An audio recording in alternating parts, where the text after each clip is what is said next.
देखिए, गौरैया एक बहुत ही शर्मीला पक्षी है। जी। और अगर हम कहें तो ये मेरे आपके आसपास बचपन से हम और आप लोगों ने देखा होगा कि ये जब हम सुबह सुबह जब आते थे और बाहर का दीदार करते थे तो चूं चूं करती हुई ये गौरैया मेरे आसपास आती थी और मुझे और आपको खुशियों के रूप में एक बहुत महत्वपूर्ण टॉनिक दे जाती थी। लेकिन जैसे जैसे हम और आप लोगों ने पिछले 15 साल में लगभग तरक्की की, देखा, तो आज हालात ऐसे पहुंच गए हैं कि गौरैया हम सबसे रूठ गई है, या हम दूसरे शब्दों से कहें कि गौरैया की संख्या कम हो गई है। अब ये जो गौरैया है इसे का जंतु वैज्ञानिक नाम पैसर डोमेस्टिकस है। और ये एक ऐसा पक्षी है जो न केवल हमारे आसपास पाए जाने वाले अलग अलग प्रकार की फसलें हैं, अलग अलग प्रकार के जो फ्रूट्स हैं, कुल मिला के पॉलिनेशन में मदद करती है। और दूसरी बात ये है कि ये सीड डिस्पर्सल मतलब एक जगह से दूसरी जगह बीजों के प्रकीर्णन में भी मदद करती है। और एक और बहुत महत्वपूर्ण बात ये है कि जो गौरैया है वो हमारे आसपास फसलों में जो कीड़े होते हैं जिन्हें हम पेस्ट कहते हैं, उन पेस्ट को खाती है। और खाने के बाद उन पेस्ट की संख्या कम करके और हमारे आपके जो अनाज की पैदावार है या हमारे दालों की पैदावार है उसके बढ़ाने में एक प्रकार से मदद करती है, अर्थात हमारे अन्नदाता के लिए भी बहुत उपयोगी है। और मेरे आपके जीवन में जो थाली में भोजन आता है उसकी भी सुनिश्चितता करने में ये सहायक सिद्ध होती है। हमें आपको खुशियाँ देती है, हमारे आपने जो बच्चे हैं उनके जीवन में एक खुशियों का संचार करती है।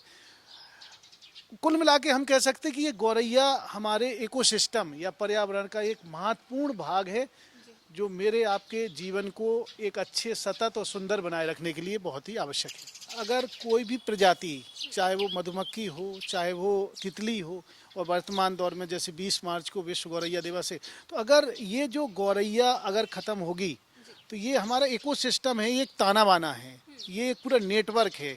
जैसे मिसाल के रूप में घास है, घास को ग्रास हॉपर खाएगा और ग्रास हॉपर को फ्रॉग खाएगा, फ्रॉग को स्नेक खाएगा, स्नेक को ईगल खाएगा, बाज खाएगा। तो ये एक फूड चेन होती।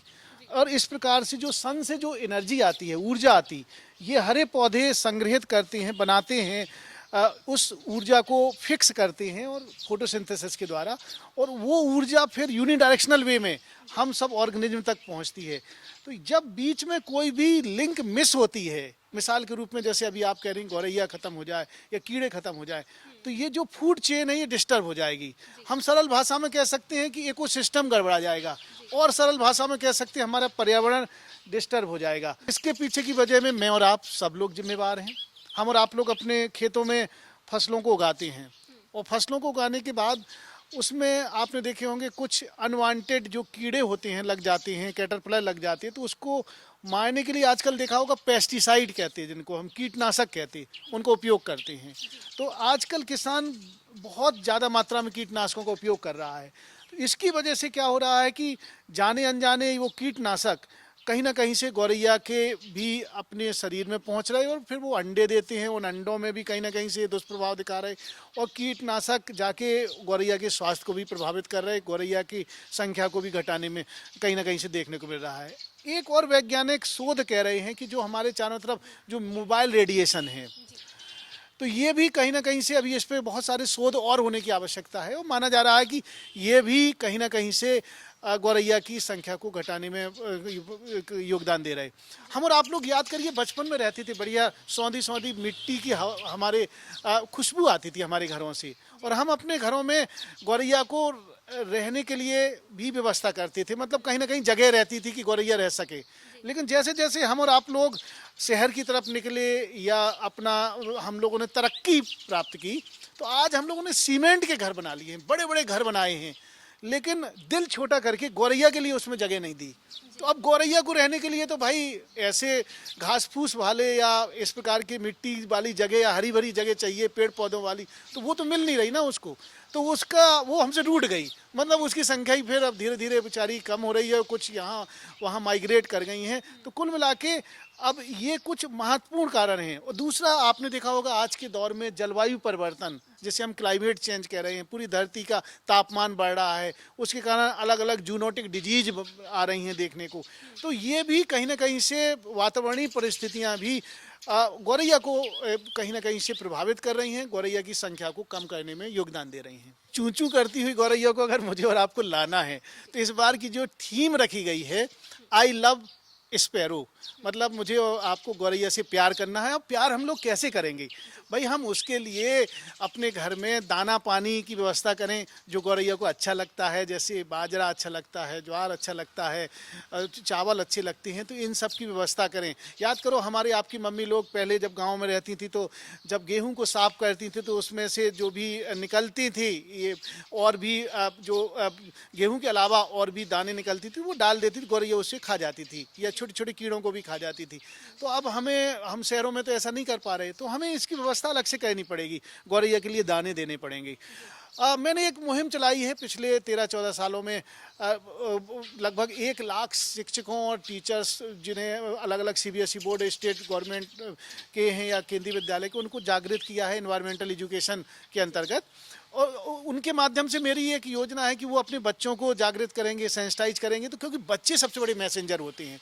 अगर हमारे बच्चे एक बात ठान लें तो ये कायनात बदल सकते हैं, ये पूरी चीज़ों को बदलाव ला सकते हैं।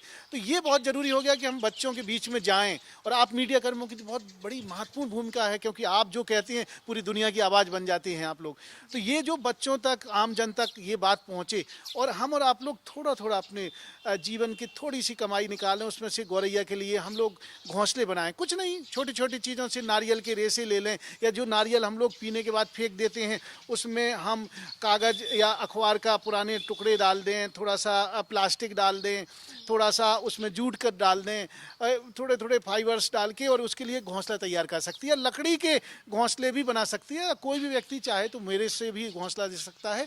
और हम लोग पुराने डिब्बे डले रहते हैं, जैसे कोई भी आर्टिकल खरीद के लाते हैं, जूतों के जैसे विशेषकर साइज वाले डिब्बे, उनमें गौरैया के लिए एक छोटा सा छेद करके उसमें ये उपयोगी चीज़ें डाल दें जो उसके घोंसले बनाने में सहायक होती हैं। घास फूस या कूलर वाली घास ऐसी डाल दें, तो गौरैया, रूठी हुई गौरैया फिर से आ जाएगी, फिर से रहने लगेगी, अपने अंडे देगी, और उसके बच्चे चीं चीं करेंगे, और मेरे आपका जीवन बड़ा गुलजार होगा, आसपास खुशहाली आएगी। क्योंकि जहाँ जिस घर में गौरैया रहती है उस घर में माना जाता है कि सुख समृद्धि आती है। तो ये अगर हमें और आपको अपना जीवन चाहिए, अपने बच्चों का जीवन चाहिए, तो गौरैया को पुनः बुलाना पड़ेगा। क्योंकि अगर गौरैया गायब हो गई ना तो कहीं ना कहीं से मेरी आपकी खाद्य सुरक्षा भी प्रभावित होगी, मेरा आपका भोजन भी प्रभावित होगा, और इस धरती पर जब भी कोई भी एक स्पीशीज गायब हुई है तो उसका बहुत ही प्रतिकूल प्रभाव हम इंसानों के ऊपर पड़ा है। हम लोग तो ऐसे देश के नागरिक हैं जो जल, जंगल, ज़मीन और चिड़ियों की सबकी हमारे यहाँ पूजा होती है। आपको पता है हमारे तीज त्योहारों से ये बातें जुड़ी हुई हैं। हमें और आपको बचपन से किताबों में, कार्टून के माध्यम से, पंचतंत्र की कहानियों में ये सारी चीज़ें बताई गई हैं कि हमें पर्यावरण को बचाना है, अपने आसपास के जल, जंगल, ज़मीन को बचाना है।